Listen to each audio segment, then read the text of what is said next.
Jacob Miller stood in his penthouse office on the 45th floor of the Miller Tower, overlooking the New York City skyline he had worked his entire life to conquer. The floor-to-ceiling windows poured golden morning light across the sleek marble floors and dark walnut furnishings, but Jacob barely noticed.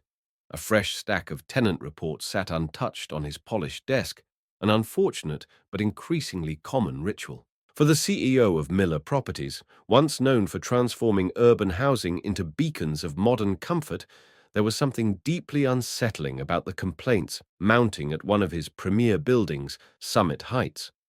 What had once been the crown jewel of his real estate empire was now a flashing red light in a sea of spreadsheets and balance sheets. His assistant, a sharp and fast-moving woman named Rachel, stepped into the room holding yet another file. "More letters from Summit Heights," she said, her voice lined with concern. "The Tenant Association is talking legal action this time." Jacob raised an eyebrow, but she wasn't finished. "And?" "This came in by regular mail." She handed him a single envelope, yellowed slightly around the edges. It was handwritten, addressed with elegant but trembling cursive. As Jacob opened it, the paper inside told a story that numbers could never capture. An 82-year-old woman named Helen Collins, who had lived at Summit Heights for over 2 decades, now being charged nearly triple for maintenance that was never performed.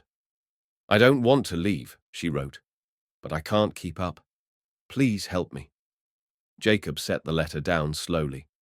For a moment, he just stared at the floor, the weight of the words pressing against him in a way quarterly reports never had. The automated response would have been to forward everything to Darren Brooks, the property manager for Summit Heights, a man Jacob had trusted for years. But a gnawing feeling kept him from doing so. He returned to the stack of tenant letters Rachel had brought in and began leafing through them. Page after page revealed a pattern he could no longer ignore. Rent increases with no explanation, months-long delays in repairs, and hidden fees that seemed to multiply overnight. The emotional tone in the letters was what struck him most. Tenants weren't just frustrated, they were desperate. One wrote of choosing between medication and rent, another described the fear of retaliation for filing maintenance requests. These weren't the complaints of entitled residents. They were the cries of people who felt abandoned by a system that was supposed to protect them. Jacob felt a mix of anger and shame rise in his chest. He had built Miller Properties to offer safe, modern living for working-class families, nurses, teachers, veterans. Somewhere along the line, that mission had been hijacked, and he hadn't even seen it coming. When Darren arrived for their weekly meeting, Jacob cut the pleasantries short. "We need to talk about Summit Heights," he said flatly. Darren, dressed in a perfectly tailored suit and armed with a rehearsed smile, brushed off the issue as a few habitual complainers. But Jacob wasn't buying it. "Over 50 formal complaints in 30 days isn't noise, Darren. That's a signal." He asked for maintenance logs and financial reports for the last year. Darren's polished exterior held, but Jacob saw it. The flicker of something else behind the eyes. A delay. An excuse about a new digital system rollout. "We'll get them compiled," Darren promised. But Jacob had already made up his mind.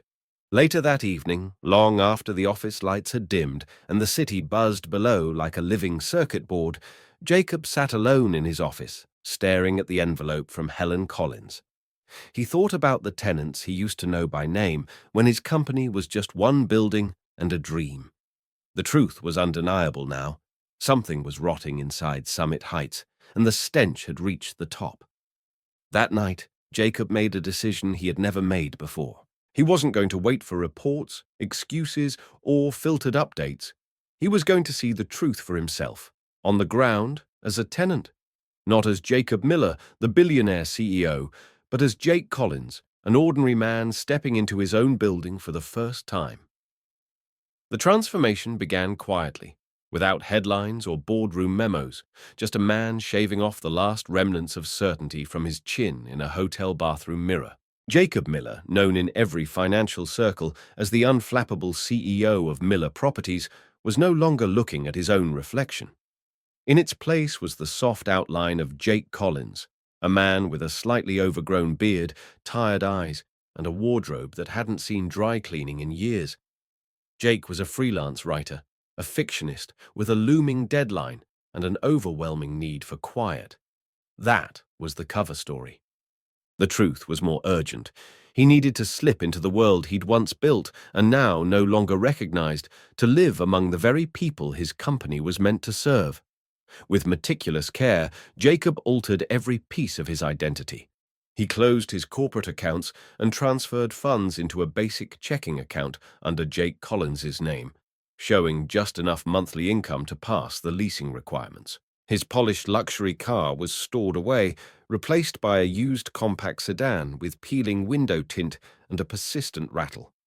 Designer suits gave way to thrift store jackets and faded jeans.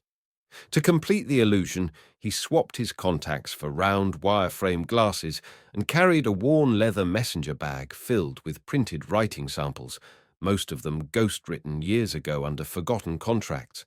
Everything about him now whispered lower middle class and quietly struggling. He submitted a rental application to Summit Heights through the standard online portal, just like any other hopeful tenant.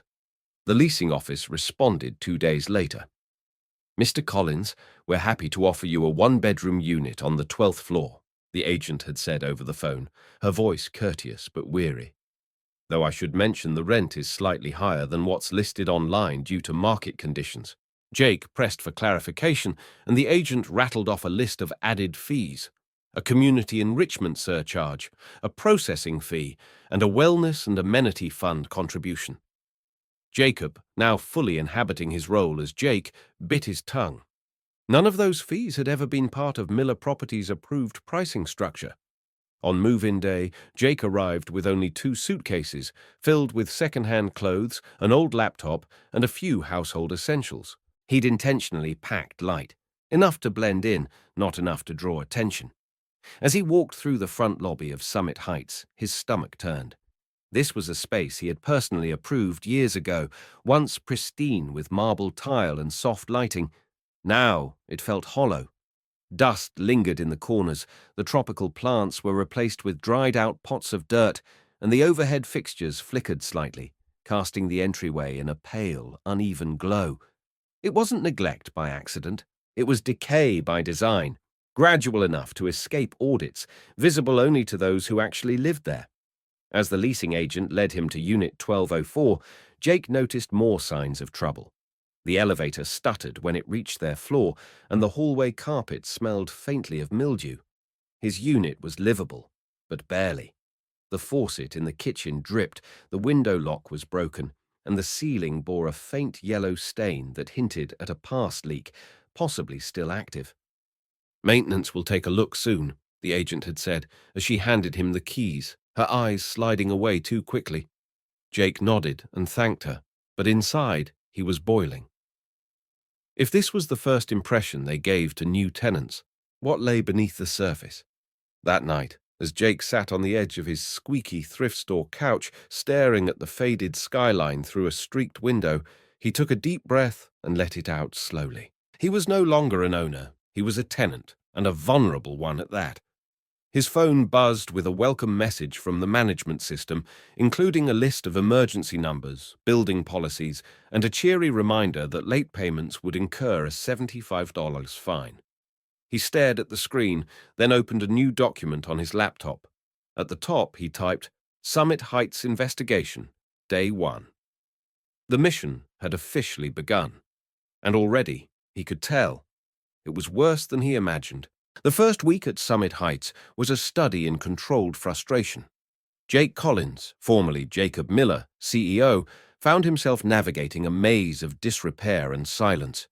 On his second night, the bathroom faucet began to leak steadily, forming a rhythmic drip that echoed through the quiet apartment like a slow clock ticking away his patience.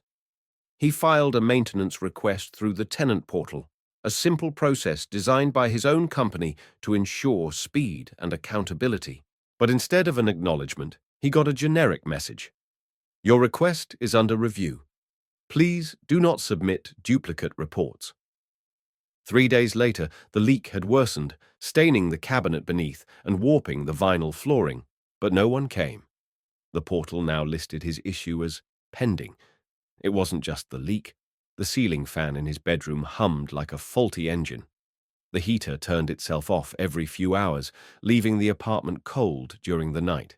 And the hallway light outside his unit flickered constantly, casting strange shadows that made the already gloomy building feel even more neglected. But what truly stunned Jake weren't the broken things. It was the bills. His first monthly statement arrived just 5 days after moving in. Alongside the expected rent was a $125 building beautification fee, a $75 digital access charge, and a mysterious $90 seasonal adjustment. None of these had been listed in his lease or on the website. When he called the office to inquire, a woman's voice cheerily told him, "These are standard for new tenants. You should have received a welcome packet explaining them." He hadn't. One morning, while juggling a dripping kitchen sink and a half-functioning stove, Jake held the door for a woman carrying 2 heavy grocery bags and a small child clinging to her hip. She smiled weakly, clearly exhausted. "Thanks," she panted. "I'm Emily Davis, apartment 1206. Jake introduced himself and helped her to her door. Her unit looked even more worn than his. Chipped paint, a rattling air vent, and a yellow slip from building management taped to the doorframe. She peeled it off quickly, her smile fading. "Another billing error," she muttered. "They say I haven't paid, but I have the receipts." Inside her unit, the lights flickered overhead. "Third notice this month," she added, her voice tight. Over coffee at the small communal lounge 2 days later, Emily opened up. She was a nurse, working double shifts at the city hospital while raising her 3-year-old daughter alone. Her tone was calm, but Jake could see the strain in her posture. "They started tacking on new charges a few months ago," she explained. "Wellness contributions, amenity upgrades, emergency response fees. I asked about them, and next thing I knew, I was issued a late payment warning." She lowered her voice. "My neighbor, Mr. Allen? He questioned his charges. They evicted him for violating noise policies. He's in his 70s and barely walks with a cane. It was all made up." Jake listened quietly, the knot in his stomach growing tighter with every word. Emily's story wasn't unique. Over the next few days, Jake began to notice a pattern. Other residents avoided eye contact in the halls. Conversations stopped when he entered shared spaces. People were afraid, trapped in a system that punished curiosity. At the laundry room, he overheard a woman mutter, "Don't ask questions, just pay and keep quiet."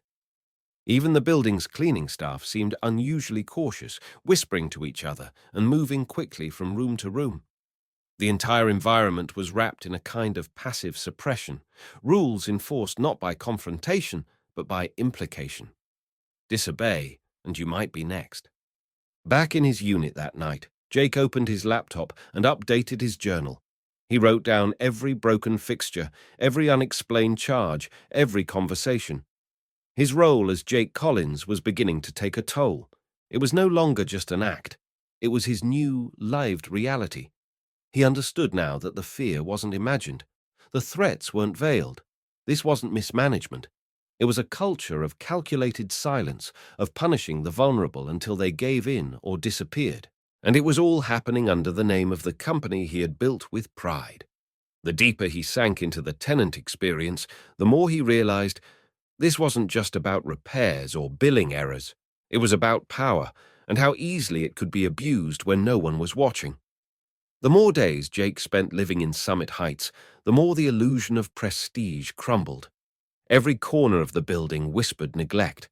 The elevators, meant to service 20 floors and over 200 residents, would regularly grind to a halt between floors, stranding residents for minutes at a time.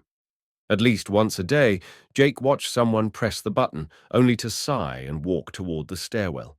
One morning, an elderly woman with a walker stood outside the elevator, waiting 10 full minutes before the doors finally creaked open, revealing a dim, flickering interior that groaned as it closed. The panel inside had 3 buttons taped over with masking tape. Non-functional floors, according to the building staff. What had once been luxury had become liability. Down in the underground parking garage, signs of decay were even more obvious. Several security cameras were covered with black plastic or disconnected entirely, wires dangling like exposed veins in the concrete walls.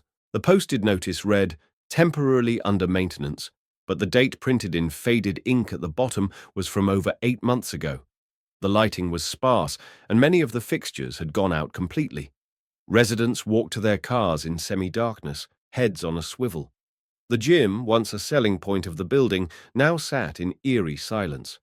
Half the machines were broken or missing parts, and a hand-scrawled sign taped to the rowing machine simply read, "Do not use, unstable."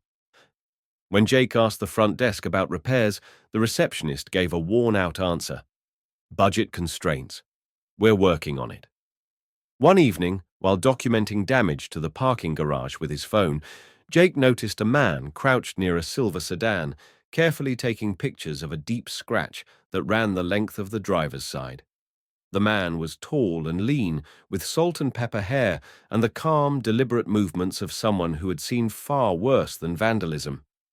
"Fourth time this month," he said, without looking up, "and always after I file a complaint." Jake introduced himself. The man stood up and extended his hand.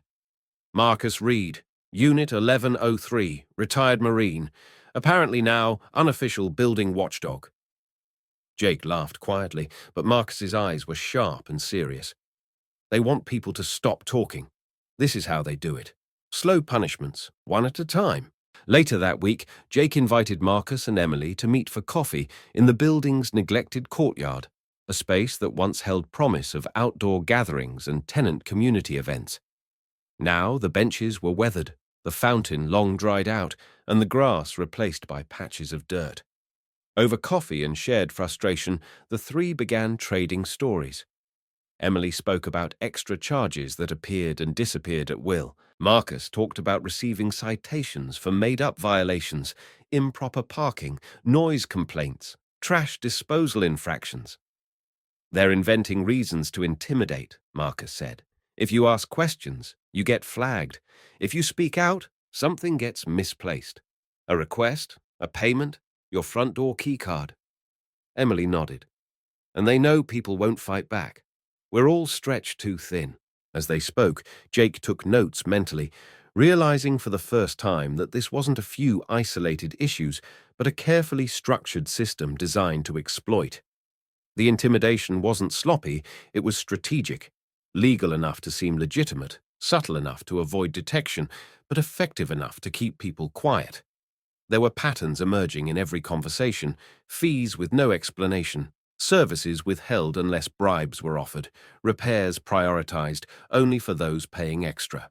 Worst of all, people were beginning to believe they had no choice.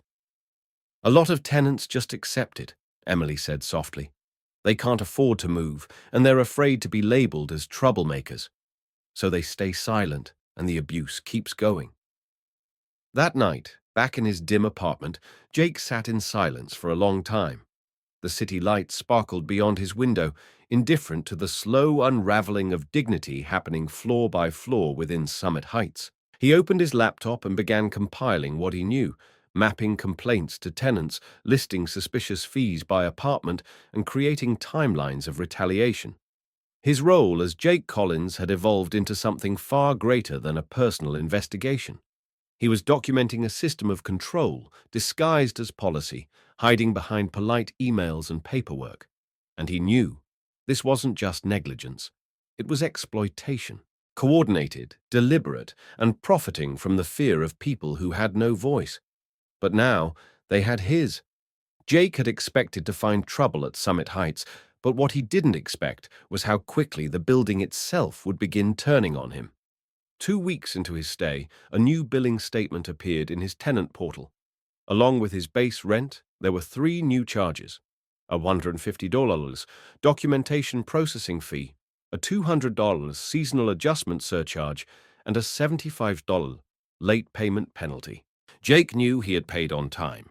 He had set up automatic payments from day one and kept digital receipts. The charges were not only unjustified, they were outright illegal under state housing laws. With a steady hand but rising anger, he drafted a polite message to the management office asking for clarification.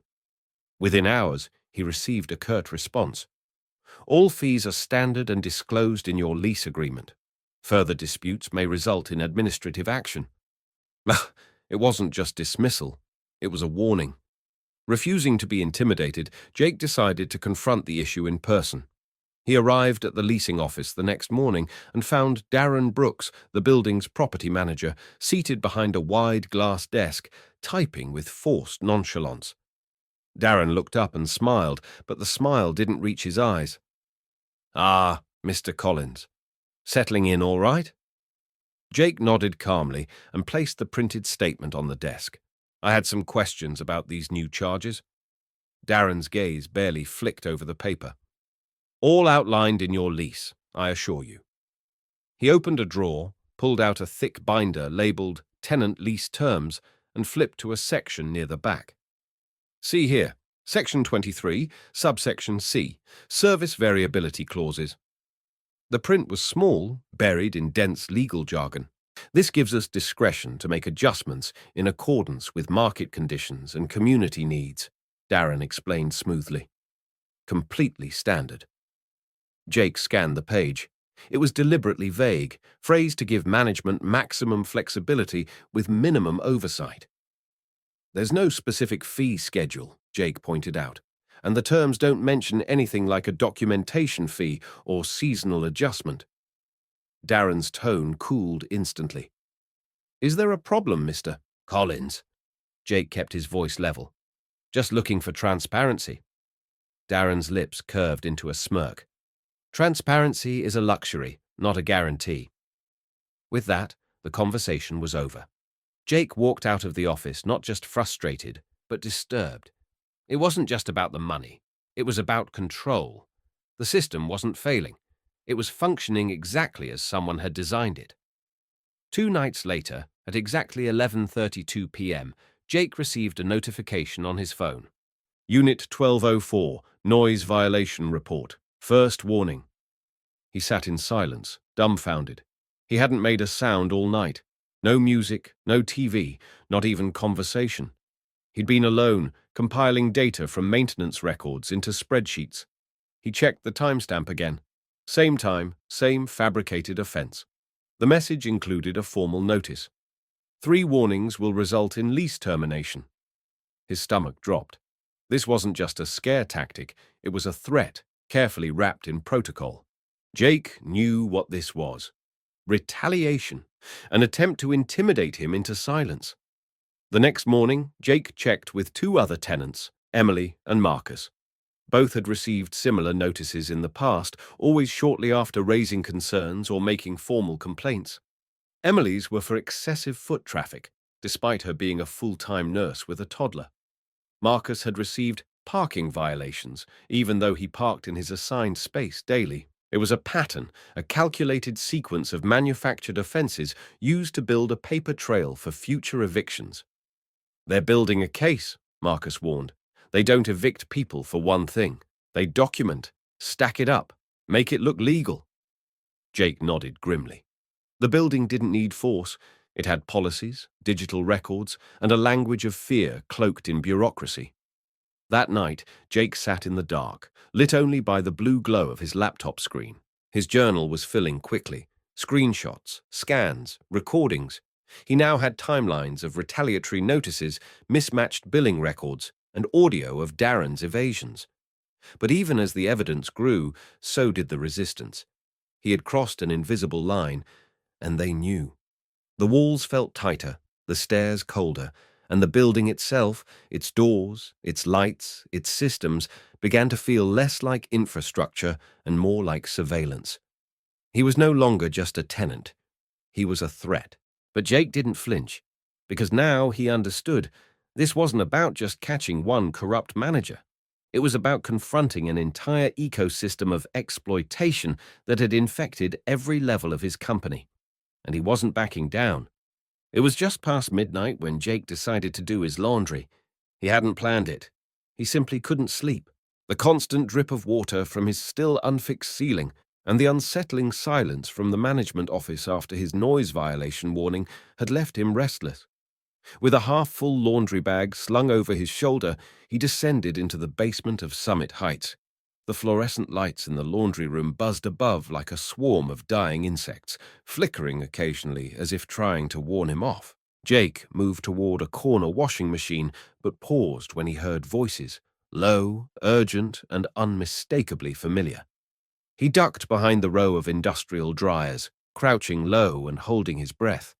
Through the narrow space between the machines, he spotted Emily Davis holding a small laptop and Marcus Reed spreading printed documents across a folding table. Their backs were to him, their movements precise and focused. "Are you sure about this?" Emily whispered, her voice tight with anxiety. "If we're wrong—" Marcus shook his head. "We're not," he interrupted firmly. "The patterns are there. Look at these invoices." He pointed at the screen. "These are the numbers reported to corporate. Standard rent increases, routine fees. But now look at the actual charges the tenants are paying. They're 3 times higher." Jake leaned closer, heart pounding. What they were discussing was explosive, confirmation that the corruption ran deeper than he had imagined. Marcus continued, "I cross-referenced payment data from the portal with public county records. There are 2 ledgers, one for Miller Properties, one for us. The one they see shows minor increases, legal fees, but the real one, ours, has amenity charges, compliance violations, and fees for services that were never rendered. It's theft, plain and simple." Emily nodded, scrolling through more documents. "And this, Premium Property Services, LLC. It's the billing company attached to most of the suspicious fees. But I looked it up. There's no registered business by that name anywhere in the state." Jake's stomach dropped. That name had never appeared in any of the Miller Properties contracts. It was a ghost company, created to funnel charges into a separate stream invisible to corporate oversight. Emily's voice dropped even lower. "My nephew's a software engineer. He helped me run a data comparison. The management system here has a hidden layer, a separate data feed. It's designed to look clean if anyone checks casually, but under the surface, it's routing transactions to different accounts." She pointed again. "This account, Crestview Holdings, is tied to a Cayman Islands address. Guess whose name is on the paperwork?" Marcus didn't answer. He didn't need to. Jake already knew the answer. Darren Brooks. But Emily wasn't finished. "Here's what worries me," she said, voice shaking. "These fake maintenance companies and payment logs, they're signed off by someone from corporate, someone high up. Darren doesn't have the authority alone. There's a signature line here. L. Henderson. Isn't that the director of internal audits at Miller?" Marcus nodded slowly. "Which means they're not just ignoring the fraud, they're helping hide it." Jake's thoughts raced. Linda Henderson had been with the company for nearly a decade. She was respected, trusted, and now potentially complicit.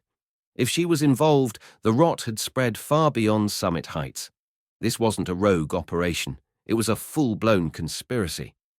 Emily suddenly froze as the pipes rattled above. "We need to be careful," she said. "If they find out we know, we're next." Marcus started gathering the papers, sliding them back into a worn folder. "We'll keep collecting evidence, but we need something solid, unshakable." As they packed up, Jake remained hidden behind the dryers, his heart thudding in his chest. He hadn't just stumbled upon a secret meeting. He'd uncovered the backbone of the entire operation. Everything they'd said confirmed what he feared. Summit Heights wasn't broken. It was weaponized, designed to extract, deceive, and discard. And someone at the very top had helped build it. When the room was finally empty, Jake stepped out from the shadows, his laundry bag forgotten. He stood in the hum of the machines, processing what he'd just heard. All the dots were connecting: fabricated violations, dual ledgers, hidden transactions, offshore accounts. His company had been infiltrated, and now the investigation wasn't just about fixing Summit Heights, it was about exposing a network of organized fraud and betrayal at the highest levels of Miller Properties. Jake pulled out his phone and opened his secure cloud archive. "Tonight, The real war had begun, not just against Darren Brooks, but against everything that had corrupted the mission he once believed in. The building was quiet just before dawn, the kind of stillness that made the walls feel like they were holding their breath. Jake had waited until the cleaning crew had finished their final sweep and the night security guard had stepped out for a smoke. He moved through the dim hallways like a shadow, hoodie up, gloved hands steady. For weeks he had gathered whispers and warnings, but now he needed hard proof, concrete evidence that could break through corporate denial and stand up in court. As he approached the management office on the ground floor, he pulled out a keycard he hadn't used in years. His old executive override code, still embedded in the building's outdated security system, beeped once. Then the door clicked open. Inside, the air was stale and heavy with secrets. The blinds were closed, the office lit only by the soft green glow of a security monitor in standby mode. Jake worked quickly, using his phone's flashlight to scan the shelves and cabinets. In the second drawer of Darren Brooks's desk, he found a locked file box, but the lock was cheap. One twist of a flathead screwdriver and it popped open. Inside were manila folders labeled with words like MISC, maintenance, vendor processing, and Q2 authorizations. Jake flipped through them, snapping photo after photo. One folder titled Special Assessments made him stop cold. Inside were approval documents bearing his own signature, except they weren't his. Not really. The handwriting was close, but slightly off. The slant was inconsistent, the loops too narrow. Darren had been practicing his signature. As Jake moved deeper into the files, the corruption began to take shape with disturbing clarity. There were hundreds of invoices to non-existent vendors, fake plumbing companies, bogus landscaping crews, fictitious cleaning services. Every one of them billed for services that were never rendered, stamped with forged approvals, and funneled through shell accounts. Many of the documents referenced Premium Property Services, LLC, the same ghost company Emily had found. Jake opened the office's desktop computer and plugged in a flash drive preloaded with secure data extraction tools. The machine hummed to life.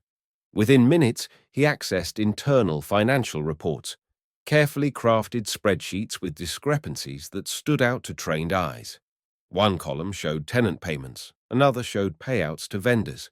But when Jake cross-referenced the names, addresses, and payment dates, the numbers didn't match. The system had been rigged, data split between what corporate could see and what the building truly collected. Jake's background in software, long buried beneath boardrooms and CEO schedules, now came roaring back to life. He opened the building's management platform and initiated a deep scan. In the code, he found what he was looking for, a hidden subroutine that redirected certain transactions to a secure server located outside the country. The address? An encrypted offshore domain linked to a banking institution in the Cayman Islands. As the screen populated with routing data, account numbers, and transaction logs, Jake's fingers flew across the keyboard. Each transfer told a story. Funds lifted from tenant overcharges and quietly moved through layered accounts before disappearing into Crestview Holdings, a financial entity Darren had clearly used as a laundering funnel. Jake downloaded everything. He couldn't afford to lose a single kilobyte. Just as he finished, the office printer suddenly came to life. A motion sensor, perhaps, or a scheduled print job. The sound startled Jake, yanking him from his focus. He froze, heart racing, listening for footsteps. But none came. He grabbed the flash drive, locked the drawers back, and reset the computer's desktop screen to its default state. As he moved to exit, he noticed one last folder sitting near the shredder labeled Pending. Curiosity got the better of him. Inside were letters of intent to increase rents by another 15%, without disclosure. They were post-dated and unsigned, clearly staged to be deployed when the timing was right. It was a plan, calculated and deliberate, to escalate profit extraction while maintaining plausible deniability. He photographed every page and slipped silently out the back door. Back in his apartment, Jake uploaded the files to secure cloud storage and created triple backups. 2 encrypted external drives, and a hidden USB in a hollowed-out book. He labeled each folder with precise legal language. Falsified signatures, unauthorized vendors, offshore routing data. Every shred of evidence had been gathered not through theory, but first-hand infiltration. He was no longer a CEO investigating from the top. He was a tenant living through the fallout, uncovering rot with his own hands. His body ached with exhaustion, but his mind was on fire. This wasn't just about Summit Heights anymore. If what he found tonight was part of a larger pattern, Miller Properties itself might be compromised at the core. But now he had what he needed. The truth wasn't just a suspicion anymore.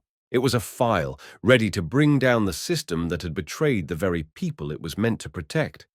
The retaliation came swiftly, like a silent wave that crept in overnight. Emily was the first to feel it. A bright pink envelope was slipped under her door, an official eviction notice stamped with urgency and finality. The reason?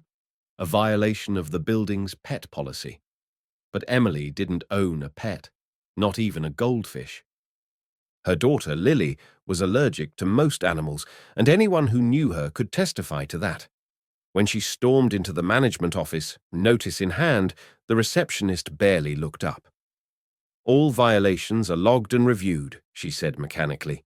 "Appeals can be filed in writing with a $50 processing fee. Approval not guaranteed." Emily's voice cracked as she pleaded her case, but the door to Darren Brooks's office remained closed. He didn't need to come out. The message had been sent. The next day, Marcus Reed's car was vandalized again. Only this time, it wasn't just a scratch. All 4 tires had been slashed, his side mirrors snapped clean off. Jake found him standing in the parking garage, hands on his hips, eyes calm but burning. "They're done playing subtle," Marcus muttered. "Now they're just reminding us they're watching." A maintenance worker stood nearby, pretending to sweep, but his walkie-talkie was pressed unusually close to his ear. Jake noticed something else, too. New security cameras had been installed in the hallways. Smaller, sleeker, and mounted high in the corners. He'd walked past them a dozen times without realizing they were there, and now they recorded audio as well as video. The walls had grown ears. Jake returned to his apartment, only to find that his key fob no longer worked. He pressed it again and again, but the lock remained red. A buzzing sound came from the panel, followed by a polite automated voice. "Access restricted. Please contact management." He stood there for a moment, stunned. Then he knocked on the door, his own door, as if hoping someone inside would let him in. After a minute, the lock clicked open from the inside, but no one had done it.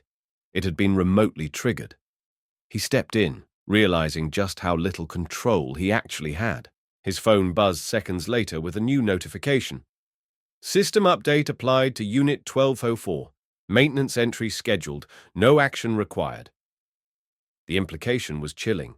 They could lock him in or out whenever they pleased. That evening, the tenant portal crashed. Not for everyone, just for him. He tried logging in to view his statement, and the screen went blank. Then the entire building Wi-Fi went down. His laptop, hardwired to a backup hotspot, blinked to life again, but the alerts kept coming. Unauthorized access detected, remote shutdown triggered, data tracking enabled. He'd tripped a wire somewhere. Someone knew he was digging too deep. Surveillance had shifted from passive observation to active control. Lights in his hallway flickered in a synchronized pulse, and the same maintenance worker from earlier was now stationed just outside his door, adjusting a fire alarm that hadn't needed adjusting in years. Jake pulled the blackout curtains and opened his laptop in the dark. He scanned his apartment for hidden devices, then booted into his secure virtual desktop. He uploaded everything again, photos, audio, financial records, and encrypted them into separate cloud servers under dummy aliases. Every file he now treated as evidence. Every minute felt borrowed.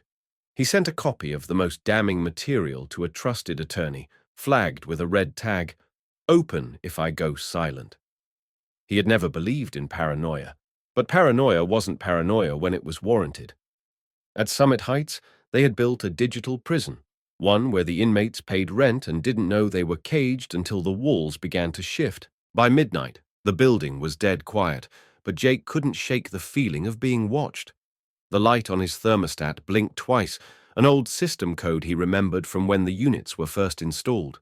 It wasn't just heating controls. It was a node in the broader management network, a silent signal, a message. He sat down at the table, staring at the files he'd printed earlier. He thought about Emily, who had done nothing wrong but was being pushed out of her home. He thought about Marcus, whose quiet dignity was being chipped away with every act of destruction. And he thought about the dozens of others he hadn't yet met, those too scared to speak up. They were all being squeezed, manipulated, erased. Summit Heights wasn't a housing complex anymore. It was a machine, and it was turning against its own people. The walls of Jake's apartment no longer felt like shelter. They felt like sensors. After a full week of surveillance, system shutdowns, and digital interference, he no longer wondered if he was being watched. He knew. But what troubled him most wasn't the aggression. It was the precision. Every move he made, every document he opened, every message he sent, there was a delay, a digital echo. Someone wasn't just watching. They were recording. And then, one night, as he ran a diagnostic scan on the building's internal network using his private virtual machine, he found it. Buried inside the code of the Summit Heights management software was a backdoor program, hidden behind layers of innocuous commands. It was transmitting data, search history, file access, even audio, from tenant devices to an external server in real time. Jake's hands trembled, not from fear, but from fury. He traced the IP address through a maze of digital camouflage and firewalls, bypassing protocols he himself had helped implement years ago when Miller Properties began digitizing its portfolio. The destination? A private server registered to a shell company called Landstone Analytics. On paper, it was an independent data consultant, but the registry name wasn't anonymous. It was Nathan Lee, a senior internal auditor who'd been with Miller Properties for over a decade. Nathan was the man responsible for vetting expense reports, auditing digital infrastructure, and ensuring system integrity. The very person who should have caught this had built it, and suddenly everything made sense. The dual ledgers, the untraceable fees, the strategic surveillance. Darren Brooks hadn't done this alone. He had help inside the castle walls. Jake dug deeper into the digital records, pulling metadata from the encrypted backups he had captured in the management office. There it was again. Landstone Analytics listed as the recipient for monthly IT optimization fees. He pulled corporate financial summaries from the last 3 years and ran them against the shell company's incoming transfers. They matched. Nearly $1 million had flowed through Landstone in just 18 months, all tucked away under vague service categories. The digital paper trail was damning, and Jake now had it all in a single folder. Server logs, transfer receipts, internal memos signed off by Nathan Lee, and proof that Darren Brooks had been receiving kickbacks through a series of private investment deposits marked as consulting bonuses. The next morning, a folded note appeared under Jake's door. Mr. Collins, please meet me tonight. My office, 8 p.m. sharp. Come alone. No name, but none was needed. Jake read it twice, then smiled. Darren was making his move. He suspected something, but not everything. He thought Jake was still the desperate tenant, too frightened to challenge the system. What he didn't know was that Jake had already burned copies of every file and sent them to 3 trusted contacts, including a federal oversight attorney and a journalist who specialized in corporate fraud. He slipped the flash drive into his coat pocket, made a backup in his shoe lining, and charged his phone with a hidden recording app. The trap was set. By 7:45, the management office was dimly lit, its security camera pointed conveniently away from the door. Jake walked in, eyes calm, demeanor controlled. Darren was seated behind his desk, swirling a glass of something amber, playing the part of a man in control. Jake, he greeted, feigning warmth. I've heard you've had some concerns about our operations. Jake didn't respond, just sat across from him and waited. Darren leaned in, lowering his voice. Look, we both know how tough city living is. The costs, the expectations, sometimes things get creative behind the scenes. If you're willing to be flexible, I can make those charges go away. No more violations, no more fees, just a little understanding, and maybe a few under-the-table adjustments. Jake let the moment hang in the air before speaking, his voice low and precise. Like the adjustments you made through Landstone Analytics, or the tenant surveillance you approved through Nathan Lee's shell server. Darren froze. The name alone hit like a bullet. The color drained from his face. What are you talking about? Jake reached into his coat and placed the flash drive on the desk. I know everything. The ghost companies, the forged invoices, the offshore accounts. You didn't cover your tracks nearly as well as you thought. Behind the silence, Darren's expression shifted, not to anger, but calculation. He realized, too late, that Jake was not Jake Collins. He was Jacob Miller. And the game had flipped. The hunter had become the hunted. Darren Brooks leaned back in his chair, his fingers drumming lightly on the edge of his whiskey glass. His tone remained smooth, but there was a sharpness in his eyes now, calculating, suspicious. So, Mr. Collins, he began, keeping his voice low and conspiratorial. Here's what I'm willing to do. If you're open-minded, we can make a few of those extra charges disappear. Quietly. Off the books. No paperwork, no flags. Just cash, paid directly to me.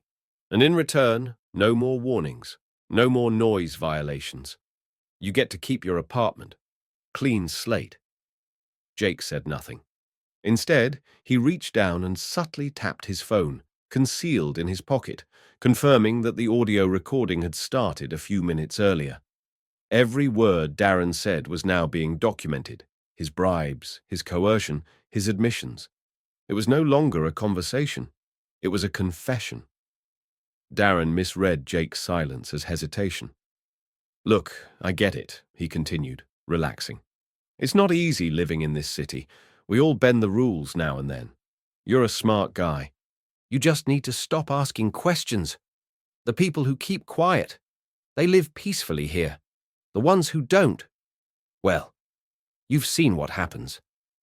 His voice dropped even lower. The Martinez family, gone after filing complaints. The Thompsons. We flagged their payments until we could justify the eviction. It's nothing personal, just business. Jake looked up, expression unreadable, as Darren finished. You play along, and you'll be taken care of. Otherwise, you're on your own. The moment had arrived. Jake calmly stood, reached into his coat pocket, and placed a second flash drive on the desk, this one labeled in bold marker, evidence.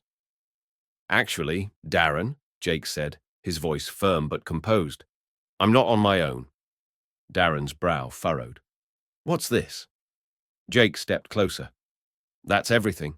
The fake invoices, the surveillance logs, the offshore account records, the internal memos signed by Nathan Lee, every shell company, every off-the-book transaction. You've been running a criminal enterprise inside a residential building, and I have all the receipts. Darren's face twitched, but he tried to recover.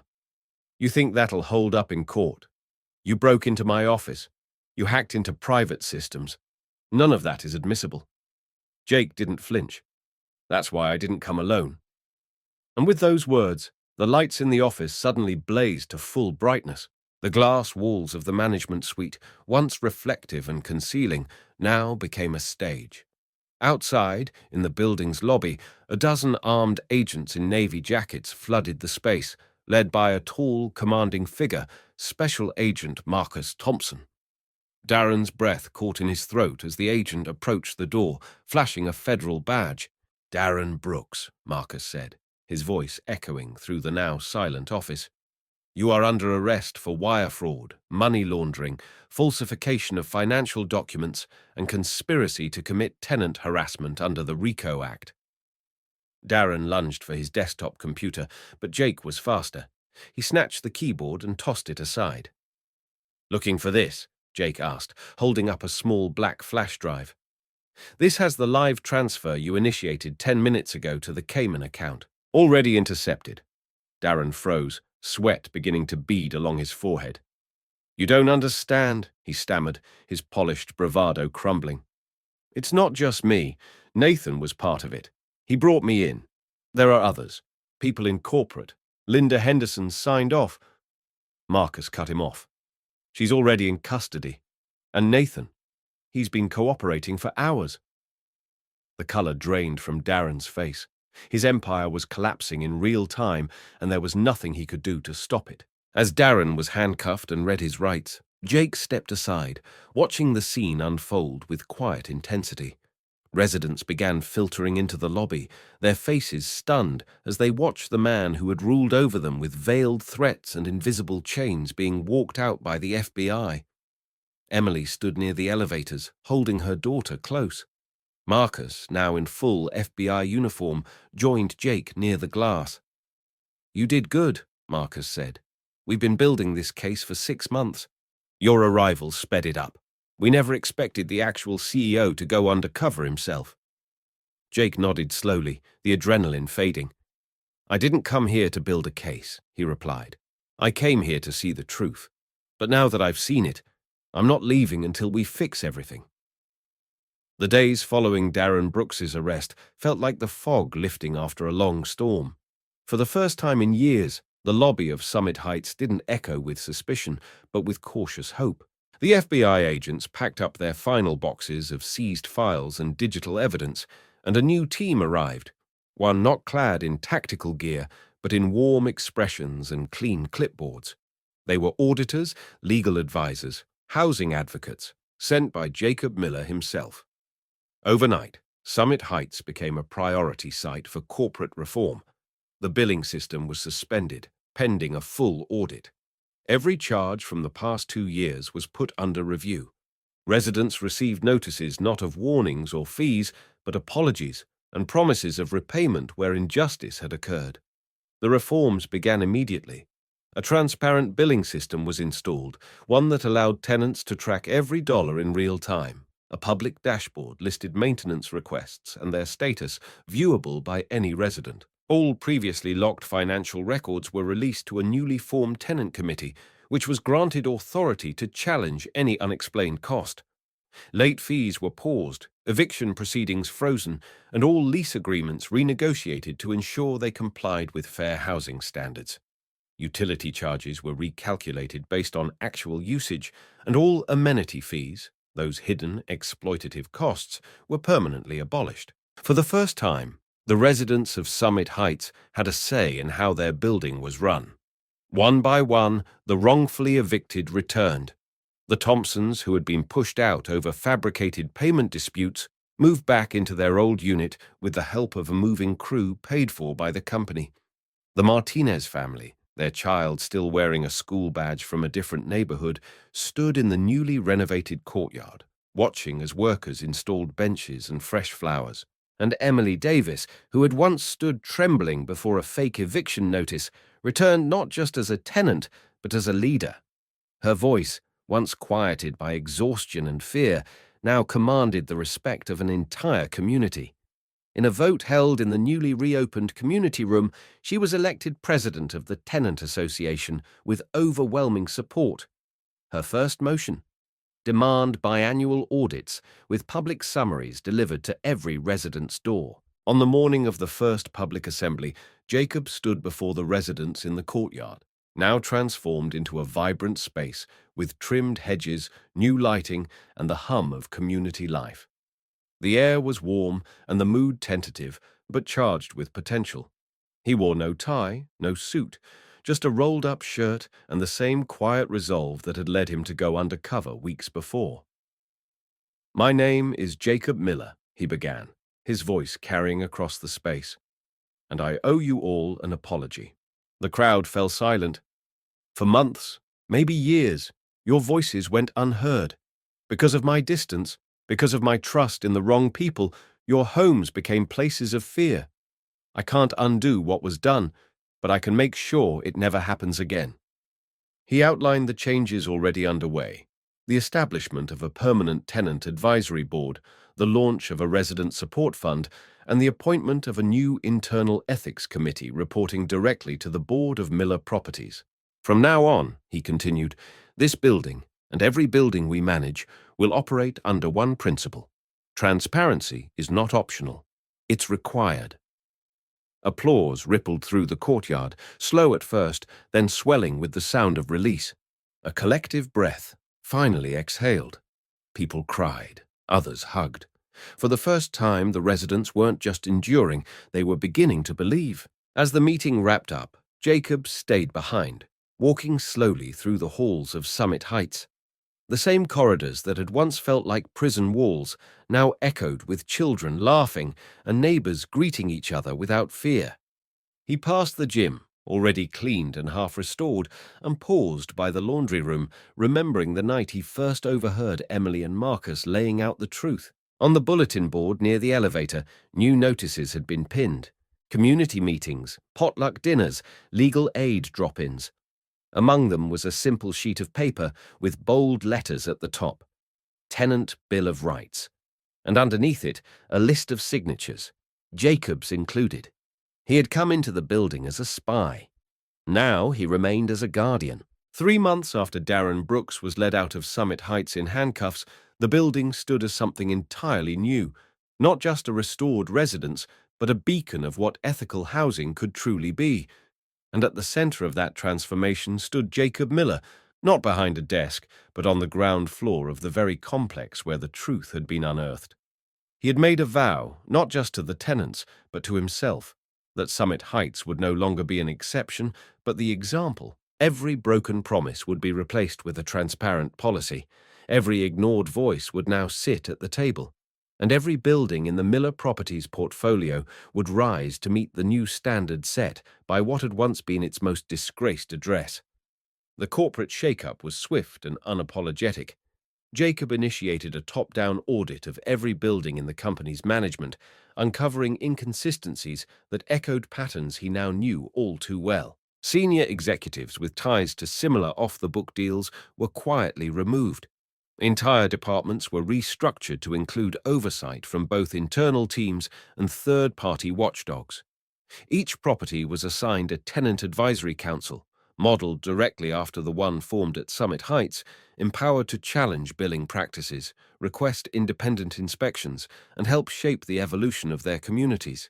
Policies were rewritten, leases simplified, and digital systems redesigned to eliminate loopholes and restore trust. The message was clear. There would be no more shadows in the corners of Jacob's company. As these changes rippled outward, the culture at Summit Heights bloomed with a vibrance that statistics couldn't capture.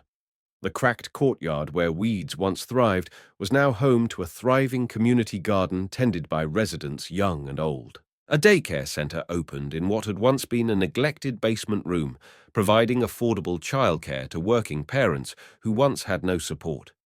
The gym was fully restored, offering free classes taught by tenants with fitness backgrounds. And on the 3rd floor, a new resident resource center opened, offering free legal counseling, financial literacy workshops, and mediation services. Every program was funded not by rent increases, but by reallocating the bloated amenity and processing fees that had once lined corrupt pockets. It turned out, with ethical leadership, there had always been more than enough. In the evenings, the building came alive, not with whispers of fear, but with music, laughter, and the gentle sound of neighbors rediscovering each other. Community dinners were organized. Children played safely in the hallways. Elders who had once dreaded rent day now attended poetry nights in the renovated lounge. The residents of Summit Heights were no longer tenants, they were co-creators of their environment. Emily Davis, now in her 2nd term as president of the Tenant Association, often walked the building with a notepad in hand, not to document violations, but to listen. She had become the voice of a community once silenced, and her leadership inspired similar initiatives across other Miller-managed properties. For Jacob, the transformation was more than operational. It was personal. He found himself spending more time at Summit Heights than in the company's skyscraper headquarters. His old penthouse office remained empty, replaced by a modest desk on site where he worked among the people he once saw only through spreadsheets and boardroom briefings. He met single mothers rebuilding their lives, veterans finding peace, and retirees planting tomatoes in raised beds beside toddlers chasing butterflies. One afternoon, while reviewing satisfaction surveys, now boasting a 98% approval rating, he realized something fundamental. He had spent years chasing profit, thinking that growth came from numbers. But real value wasn't measured in profit margins. It was measured in safety, dignity, connection, things no quarterly report could ever fully explain. And so, Summit Heights became more than a building. It became a blueprint. Journalists began referring to the reforms as the Summit model, and housing advocates across the country requested consultations with Miller Properties. Jacob spoke at conferences not about revenue, but about redemption, about how restoring trust required more than repairs. It required vision, humility, and action. One evening, as he stepped onto the rooftop garden and looked out over the city skyline, he felt something settle inside him. The lights glowing from hundreds of windows below weren't just utilities. They were homes, lives being lived with peace, communities being built with intention. In trying to save one building, Jacob had rediscovered his company's soul. And in doing so, he had helped shape a legacy that would outlive him. If this story moved you, inspired you, or opened your eyes to the quiet struggles happening behind closed doors, don't let it end here. At Deep Inside HQ, we uncover the untold stories, the ones that challenge injustice, elevate unheard voices, and remind us of the power of courage and compassion. Subscribe now to be part of a community that believes in truth, redemption, and real change. Share this video to keep the conversation going and leave a comment below. We read every word. Because sometimes a single story can shift an entire system.